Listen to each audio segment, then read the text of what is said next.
नमस्कार, मैं डॉक्टर सुनील। आज हम इस वीडियो के माध्यम से ये जानेंगे कि टीचिंग लेसन प्लान या पाठ योजना कैसे बनेगा। हम आज इस वीडियो के माध्यम से आपको history, economics, geography, civics, bio, science, commerce का एक सामान्य प्लान बनाने को बताएंगे कि किस तरीके से एक टीचिंग लेसन प्लान बनता है। चूँकि लखनऊ विश्वविद्यालय में हार्वर्ड एंड ब्लूम टैक्सोनॉमी के ऊपर आधारित लेसन प्लान बनवाया जाता है, तो हमारा लेसन प्लान का पैटर्न भी सेम उसी के ऊपर आधारित होगा। तो स्टार्ट करते हैं। सबसे ऊपर पाठ योजना लिखा जाएगा और इसमें देखिए पाठ योजना में एक छोटी सी गलती हो गई है। पाठ योजना एक ही में है, तो इसको आप अलग अलग लिखेंगे, पाठ अलग और योजना अलग।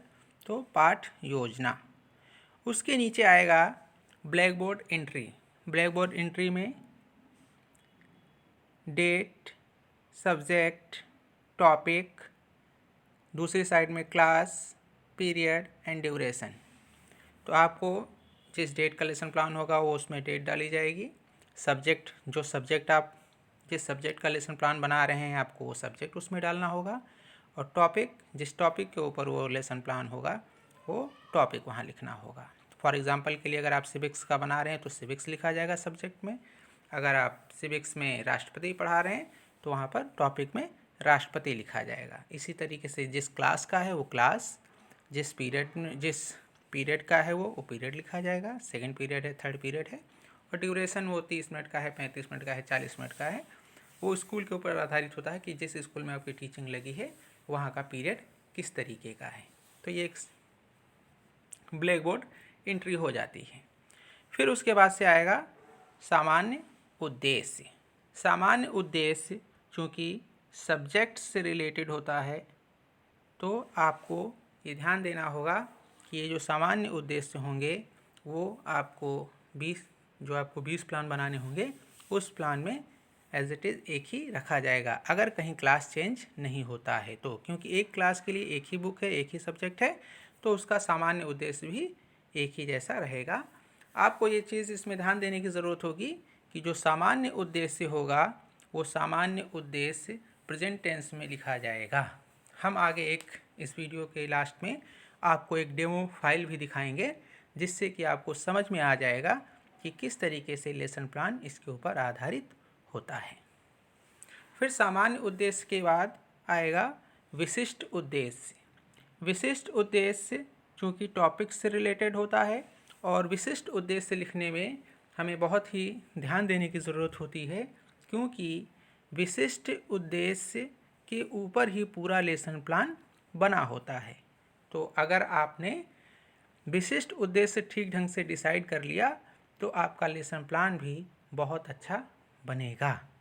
विशिष्ट उद्देश्य में क्योंकि ब्लूम टैक्सोनॉमी के ऊपर आधारित है तो उसमें हम लोग 3 डोमेन लेके चलते हैं, cognitive, affective and psychomotor.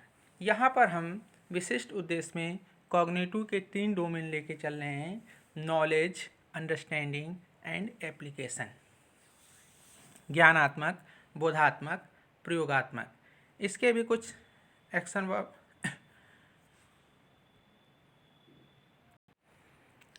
Verb last में हमने दे रखा है जिससे कि आपको आसानी हो कि ज्ञानात्मक उद्देश्य, बोधात्मक और प्रयोगात्मक किस तरीके से लिखेंगे। हमने इसमें दे रखा है ज्ञानात्मक में 2 पॉइंट, बोधात्मक में 2 पॉइंट और प्रयोगात्मक में 2 पॉइंट। तो कोई ये हार्ड एंड फास्ट नहीं है कि आपको 2 ही लिखने हैं, आप चाहें तो इसमें 3 भी लिख सकते हैं। जैसा आपका टॉपिक होगा उसके ऊपर आप आराम से इसमें बना सकते हैं। एग्जाम्पल के लिए हम अभी आपको इसमें बता दें, जैसे कि ज्ञानात्मक में अगर आपका टॉपिक है उस तरीके का तो आप उसमें डिफाइन कर सकते हैं। फॉर एग्जांपल के लिए अगर आप फोर्स पढ़ा रहे हैं, बल पढ़ा रहे हैं, तो आप कह सकते हैं, लिख सकते हैं इसमें कि छात्र बल को परिभाषित कर सकेगा, यानी कि डिफाइन। दूसरा इसमें कॉग्निशन हो सकता है, रिकॉल हो सकता है। तो इस तरीके के आप इन एक्शन वर्ब को यूज़ करके ज्ञानात्मक में लिख सकते हैं।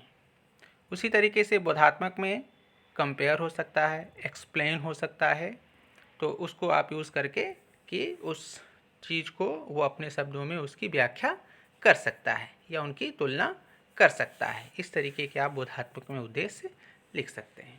फिर प्रयोगात्मक में लिस्टिंग कर सकता है, फिगर बना सकता है, विजिट कर सकता है। तो ये सारे एक्शन वर्ब को यूज़ करके आप इसमें उद्देश्य, प्रयोगात्मक उद्देश्य लिख सकते हैं। इसका एक्शन वर्ब हमने लास्ट में दे रखा है, आप उसको आराम से देख के आपको सहूलियत होगी कि आप आराम से उसमें लिख लें। फिर उसके बाद आएगा सहायक सामग्री या मटेरियल रिक्वायर्ड्स। इसमें आप टीचिंग या शिक्षण सहायक सामग्री भी लिख सकते हैं। इसमें ध्यान देने की ज़रूरत है कि इसमें अक्सर बच्चे डस्टर, चॉक लिख लेते हैं, जो कि गलत है। यहाँ पर आपको जो टीचिंग एड यूज़ करेंगे वही चीज़ आपको इसमें लिखनी होगी, जैसे चार्ट, मॉडल या वो ऑब्जेक्ट्स जो कि आप उसमें लाइव यूज़ कर रहे हैं, यानी कि लाइव ऑब्जेक्ट्स, और इस तरीके के आप इसमें लिखेंगे। आप इसमें कहीं भी चॉक डस्टर नहीं लिखेंगे। और इसके बाद से फिर आएगा पूर्व ज्ञान या प्रीवियस नॉलेज। पूर्व ज्ञान या प्रीवियस नॉलेज में जो आप टॉपिक पढ़ा रहे हैं उसके पहले का नॉलेज पूर्व ज्ञान में आएगा।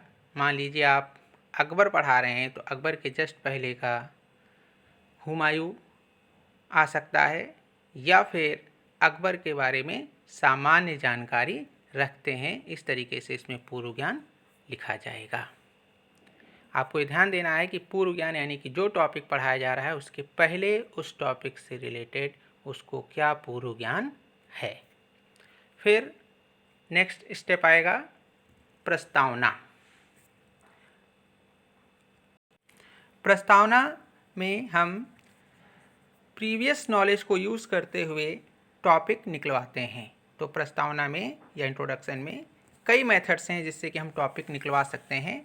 जैसे एक मेथड ये हो सकता है कि हम बच्चे को कहानी सुनाकर उससे टॉपिक निकलवा लें, या एक मेथड ये भी हो सकता है कि हम टीचिंग एड चार्ट मॉडल का यूज़ करके टॉपिक निकलवा लें, या एक हम लोग यूज़ करते हैं कि क्वेश्चन आंसर मेथड, यानी कि हम बच्चे से उसके प्रीवियस नॉलेज के या पूर्व ज्ञान के प्रश्न पूछते हैं और उस प्रश्न को पूछ के कम से कम 3 या 4 क्वेश्चन में टॉपिक तक पहुंचने की कोशिश करते हैं।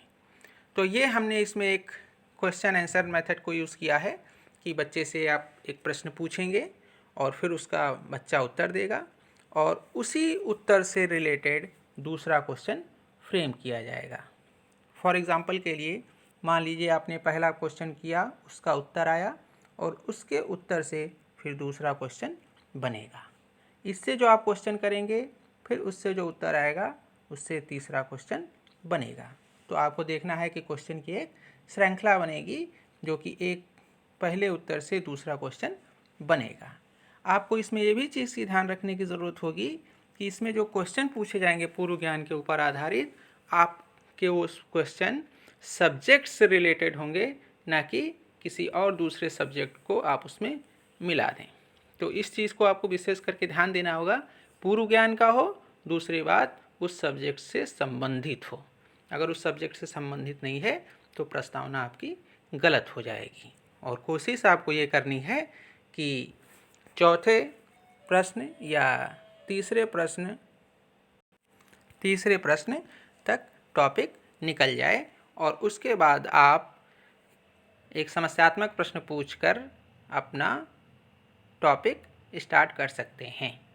और जैसे ही टॉपिक निकल जाएगा आप उद्देश्य कथन कहेंगे या स्टेटमेंट ऑफ एम, और इसमें आप कहेंगे आज हम जो भी विषय पढ़ा रहे हैं, जैसे मान लीजिए अगर आप इतिहास पढ़ा रहे हैं तो आज हम इतिहास विषय के अंतर्गत अकबर या बीरबल जो भी टॉपिक है उसके बारे में विस्तार पूर्वक अध्ययन करेंगे और टॉपिक आप ब्लैक बोर्ड पर लिख देंगे। ध्यान रहे कि लेसन प्लान में तो टॉपिक लिखा रहेगा, लेकिन ब्लैक बोर्ड पर आप जब लिखेंगे तो जब ये प्रस्तावना प्रश्न की एक्टिविटी समाप्त हो जाएगी उस समय ब्लैक बोर्ड पर टॉपिक लिखा जाएगा और टॉपिक अंडरलाइन किया जाएगा। ये चीज़ आप ध्यान रखिएगा। उसके बाद आता है प्रस्तुतिकरण। प्रस्तुतिकरण लेसन प्लान जो हम पढ़ा रहे हैं उसका पूरा प्रस्तुतिकरण कि किस तरीके से आपको पढ़ाना है। तो इसमें देखिए हमने 5 कॉलम में इसको डिवाइड कर रखा है। पहला है टीचिंग पॉइंट, दूसरा है पीपल टीचर एक्टिविटी, तीसरा है स्टूडेंट एक्टिविटी, चौथा है डिवाइसेस एंड टेक्निक्स और पांचवा है ब्लैक बोर्ड वर्क। तो आपको ये चीज़ ध्यान देनी होगी कि जो आप टॉपिक पढ़ाने जा रहे हैं उस टॉपिक को आप छोटे छोटे टीचिंग पॉइंट में चेंज करेंगे। आप एक ही साथ पूरा टॉपिक पढ़ाना स्टार्ट नहीं कर देंगे। तो आप देखिए यहाँ पर कि इसमें हमने 4 टीचिंग पॉइंट में उस टॉपिक को तोड़ा है। तो आप भी जो भी टॉपिक पढ़ाने जा रहे हैं, बल पढ़ाने जा रहे हैं, अकबर पढ़ाने जा रहे हैं, बीरबल पढ़ाने जा रहे हैं, सिविक्स में राष्ट्रपति पढ़ाने जा रहे हैं, तो उनके सारे उन टॉपिक को आप छोटे छोटे टीचिंग पॉइंट में चेंज करेंगे। फॉर एग्जांपल के लिए अगर हम मान लें कि हम राष्ट्रपति पढ़ाने जा रहे हैं तो पहला टीचिंग पॉइंट हम कर सकते हैं कि राष्ट्रपति की नियुक्ति या निर्वाचन, दूसरा हम कर सकते हैं उसके लिए योग्यता, तीसरा हम कर सकते हैं उसकी शक्तियाँ, चौथा हम कर सकते हैं उसका कार्य। तो इस तरीके से हमने 4 टीचिंग पॉइंट में चेंज कर लिया। कम भी कर सकते हैं, ज़्यादा भी कर सकते हैं, वो टॉपिक के ऊपर डिपेंड करता है कि वो टॉपिक किस तरीके का है। अब हमें ये करना होगा कि जो हम टीचिंग पॉइंट ले रहे हैं उससे रिलेटेड एक विकासात्मक प्रश्न पूछेंगे, डेवलपिंग क्वेश्चन करेंगे जो कि पूर्व ज्ञान पर आधारित होगा। यहाँ पर ये ध्यान देने की ज़रूरत होगी कि हम यहाँ पर डायरेक्ट क्वेश्चन नहीं करेंगे। तो डायरेक्ट क्वेश्चन नहीं करने का मतलब है कि हम उस टॉपिक से डायरेक्ट क्वेश्चन ना करके हम पूर्व ज्ञान से या प्रीवियस नॉलेज के ऊपर हम क्वेश्चन करें और उससे जो उत्तर आएगा उस उत्तर से रिलेवेंट करते हुए फिर हम अपना स्टेटमेंट देंगे। तो देखिए यहाँ पर हमने लिखा है छात्राध्यापक या छात्राध्यापिका कथन, यानी कि यहाँ पर आपको वो स्टेटमेंट देना होगा, वो कथन देना होगा जो कि आप पहले टीचिंग पॉइंट के ऊपर बताना चाहते हैं। तो इसमें एक दो चीज़ ध्यान देने की ज़रूरत है कि जब आपने प्रश्न पूछा तो उसका उत्तर बच्चा देगा, वो आपको यहाँ पर पूरे वाक्य में उसका उत्तर लिखना होगा। और ये जो मेथड या डिवाइसेस या टेक्निक्स होगी यहाँ पर हम लिखेंगे क्वेश्चन आंसर या प्रश्नोत्तर। फिर जब हम ये स्टेटमेंट दे रहे होंगे तो उसके आगे लिखेंगे एक्सप्लेनेशन, यानी कि आप उसको किस तरीके से उस टीचिंग पॉइंट को एक्सप्लेन कर रहे हैं। अगर आप इसमें कहीं पर पढ़ाते समय, आप एक्सप्लेन करते समय आपको लग रहा है कि इसमें हमें कोई टीचिंग एड दिखाना चाहिए, तो आप टीचिंग एड दिखाएंगे और वो डिवाइसेस एंड टेक्निक में डिमॉन्स्ट्रेशन मेथड आ जाएगा या प्रदर्शन विधि। देखिए हमने दूसरे टीचिंग पॉइंट में ये चीज़ ले रखी है कि क्वेश्चन पूछा गया, उसका उत्तर है, उससे रिलेट करते हुए छात्राध्यापिका द्वारा कथन दिया जा रहा है और जो कथन आपको देना है वो कथन आपको यहाँ पर लिखना है।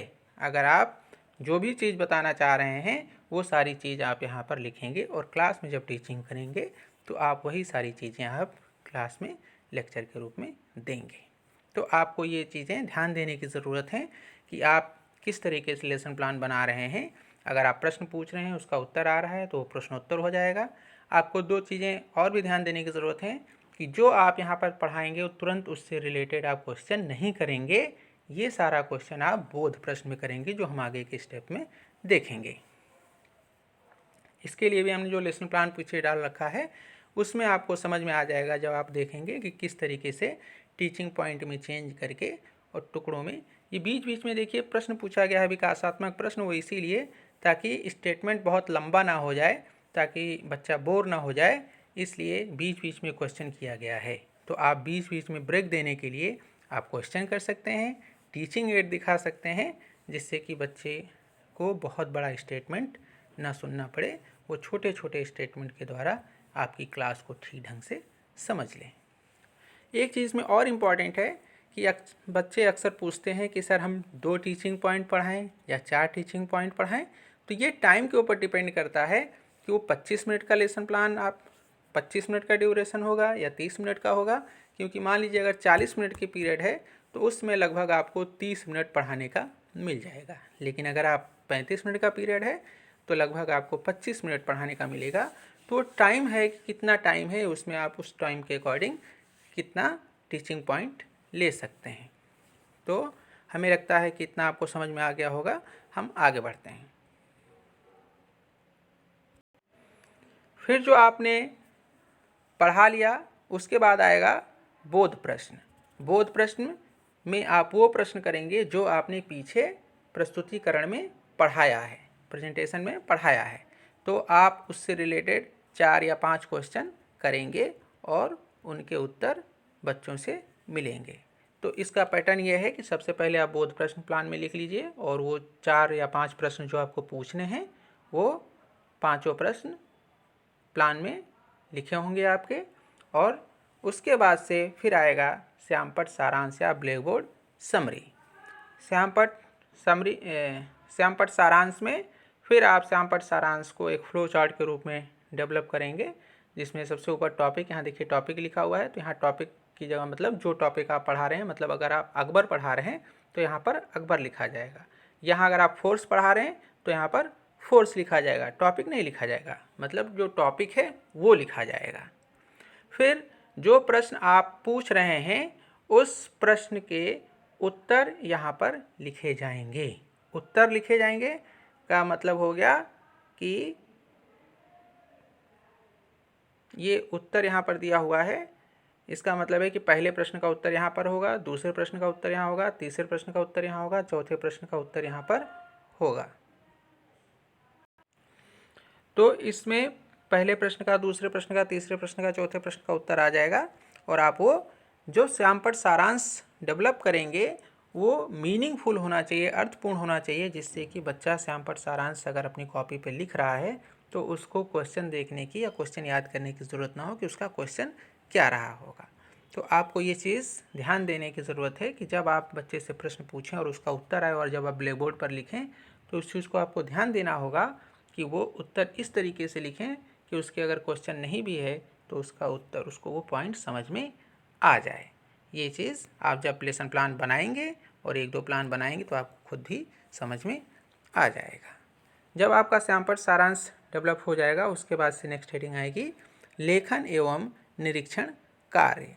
लेखन एवं निरीक्षण कार्य में आप श्यामपट्ट सारांश बच्चे को उतारने को कहेंगे और आप घूमकर उसको विजिट करेंगे कि कोई बच्चा कॉपी पे उसको उतार रहा है या नहीं उतार रहा है। अगर उसे कोई हेल्प की ज़रूरत है तो आप उसको हेल्प भी करेंगे। फिर आप उसके बाद नेक्स्ट हेडिंग आएगी पुनरावृत्ति प्रश्न। पुनरावृत्ति प्रश्न में इसमें आप सत्य असत्य टाइप के या ट्रू फॉल्स या fill in the blanks question या मैचिंग के क्वेश्चन पूछ सकते हैं। और इस क्वेश्चन को पूछने के लिए आप लेसन प्लान में तो लिखेंगे, लेकिन इसको पूछने के लिए जब आप इस क्लास में पढ़ाएंगे तो उसके लिए रूलर बोर्ड का यूज़ किया जाता है। तो आपको उस पर लिख के भी ले जाना होगा जब आप क्लास में पढ़ाएंगे और उसको दिखा के फिर आप बच्चे से प्रश्न करेंगे। लेकिन ध्यान देने की ज़रूरत यहाँ पर यह भी है कि जब आप पुनरावृत्ति प्रश्न करेंगे क्लास में तो उसमें ब्लैक बोर्ड पर श्यामपट्ट समरी नहीं होनी चाहिए, श्यामपट्ट समरी मिटा दी जाएगी। अब आते हैं लास्ट में गृह कार्य पे। तो जब आपका पूरा प्लान ख़त्म हो चुका होगा, पुनरावृत्ति प्रश्न पूछ चुके होंगे, तो आप उसको एक होम असाइनमेंट के रूप में क्वेश्चन दे सकते हैं। वो कोई क्वेश्चन दे दीजिए जिसको कि घर से करके लाएगा, या कोई अगर फिगर से रिलेटेड है तो फिगर बना के लाएगा और आप वो नेक्स्ट डे पे उस होमवर्क को चेक करेंगे। तो मुझे आशा है कि आपको ये लेसन प्लान समझ में आ गया होगा। हम आगे एक डेमो के रूप में आपको एक फ़ाइल एक लेसन प्लान दिखाने जा रहे हैं जो कि आइडिया देने के लिए है, आइडियल नहीं है। आप उसमें हो सकता है कि कुछ गलतियां हों, तो इस लेसन प्लान को जो मैंने बताया है, इसकी जो हेडिंग्स बताई हैं, इनको आप अगर ध्यान में रख के प्लान बनाएंगे तो आपका प्लान सही बनेगा। और कोशिश करिए कि आप लेसन प्लान बना के अपने संबंधित टीचर को दिखाइए। पहली बार में, दूसरी बार में कुछ गलतियां होती हैं जिसको कि आपके टीचर्स उसको सही करेंगे और धीरे धीरे करके आपका लेसन प्लान सही हो जाएगा। तो अब हम लोग देखते हैं कि एक डेमो फाइल के रूप में, प्लान के रूप में देखिए इस तरीके से प्लान बना हुआ है। इसमें दिनांक, कक्षा जिस क्लास का है, जो सब्जेक्ट है वो बनाया गया है। फिर सामान्य उद्देश्य लिखे गए हैं, विशिष्ट उद्देश्य, में ज्ञानात्मक, बोधात्मक और फिर प्रयोगात्मक में कुछ अगर आप देखें तो ठीक ढंग से सटीक नहीं बैठ रहा है, लगभग ये बोधात्मक वाला है। तो आप कोशिश करिएगा कि आप जो लिखें उस एक्शन वर्ब को जो मैंने अभी आपको बताया है उन एक्शन वर्ब को ध्यान में रखते हुए कि उसके बारे में उनके गुणों को की एक सूची बना सकते हैं या फिर उसके बारे में बता सकते हैं। पूरी तरीके से गलत नहीं कह सकते हैं इसको, लेकिन उतनी सटीक ये नहीं बैठ रहा है। फिर शिक्षण सहायक सामग्री में गुब्बारे का यूज़ किया गया है, वायु के संगठन को प्रदर्शित करने वाला चार्ट यूज़ किया गया है, तो वो चीज़ लिखी गई है। फिर पूर्व ज्ञान में वायु के बारे में लगभग सबको सामान्य जानकारी होती है, तो वो किया गया है। फिर प्रस्तावना प्रश्न में देखिए, प्रश्न पूछा गया है, फिर उसका उत्तर है, फिर उससे उत्तर से दूसरा प्रश्न, और इस तरीके से टॉपिक निकलवाया गया है। फिर टॉपिक से रिलेटेड एक समस्यात्मक प्रश्न पूछा गया है। समस्यात्मक प्रश्न पूछने के बाद उद्देश्य कथन कि आज हम लोग इस विषय के अंतर्गत वायु का अध्ययन करेंगे। फिर प्रस्तुतिकरण आ गया है। प्रस्तुतिकरण में देखिए प्रश्न पूछा गया, फिर यहाँ पर उत्तर आ गया, फिर उस उत्तर के बाद स्टेटमेंट यहाँ पर दिया गया है छात्राध्यापक द्वारा, और फिर उसके बाद से इसमें देखिए एक प्रश्न पूछा गया है, फिर बाद में बहुत लंबा स्टेटमेंट कर दिया गया है। तो यहाँ पे ज़रूरत थी कि यहाँ पर एक प्रश्न हो, उसका उत्तर आए और फिर उससे रिलेटेड ये किया जाए, पूरा स्टेटमेंट दिया जाए। यहाँ पर भी एक प्रश्न पूछा जा सकता था, तो इस चीज़ को आपको अपने लेसन प्लान में सही करने की ज़रूरत होगी, तो आप इस चीज़ का ध्यान रखिएगा। फिर आगे यहाँ भी हम एक प्रश्न या टीचिंग एड दिखा के हम कर सकते थे, जो कि यहाँ पर नहीं किया गया है। इस चीज़ को भी आपको इसमें ध्यान देने की ज़रूरत होगी। फिर बोध प्रश्न पूछा गया है। बोध प्रश्न पूछने के बाद उसके उत्तर यहाँ पर लिखे गए हैं। आप ध्यान दीजिए कि यही भी हमने कहा था कि वहाँ पर अर्थपूर्ण बनाना है, यहाँ पर अर्थपूर्ण नहीं लग रहा है वायु, और वायु में 78% क्या है, जबकि यहाँ पर पूछा है नाइट्रोजन की मात्रा, तो यहाँ पर नाइट्रोजन होना चाहिए था। यहाँ पर नाइट्रोजन लिख सकते थे कि नाइट्रोजन की मात्रा वायु में 78%, तो शायद बच्चे को कोई कन्फ्यूज़न ना होती। उसी तरीके से यहाँ पर O2 लिखा होना चाहिए था, यहाँ पर CO2 लिखा होना चाहिए था। तो ये एक गलती है इसमें, ये आपको आगे प्लान जब आप जब प्लान बनाएं तो इस गलती को आप ना दोहराएं। फिर उसके बाद से लेखन और निरीक्षण कार्य जो आपको बताया गया था अभी। फिर उसके बाद से पुनरावृत्ति प्रश्न में यहाँ पर रिक्त स्थान की पूर्ति के लिए प्रश्न दिया गया है, और फिर उसके बाद से गृह कार्य। तो इस तरीके से ये एक लेसन प्लान है, जो कि हमने आपसे पहले ही कहा था ये आइडियल नहीं है, आपको एक आइडिया देने के लिए है। और हमने जो आपको ज्ञान, बोध और प्रयोग के बताए थे उसके ये कुछ एक्शन वर्ब हैं, जो कि आपको अगर आप इनकी जानकारी होगी तो आपको उद्देश्य लिखने में आसानी होगी, आपको सहूलियत मिलेगी। तो मुझे उम्मीद है कि आपको लेसन प्लान समझ में आ गया होगा और आप लेसन प्लान आराम से अब बना सकते हैं। लेसन प्लान बनाइए, अपने टीचर्स को दिखाइए। पहली बार में प्लान बिल्कुल सही नहीं हो जाता है, कुछ गलतियाँ होंगी, और प्रैक्टिस करते करते आपका लेसन प्लान भी ठीक बनने लगेगा। जब आप 2020 लेसन प्लान बनाकर टीचिंग करके कंप्लीट करके बाहर आएंगे, तब आपको लगेगा कि हाँ, लेसन प्लान बनाना हमने बिल्कुल सीख लिया है। पहले दिन में कोई भी मास्टर नहीं हो जाता है। तो आज के लिए इतना ही, धन्यवाद।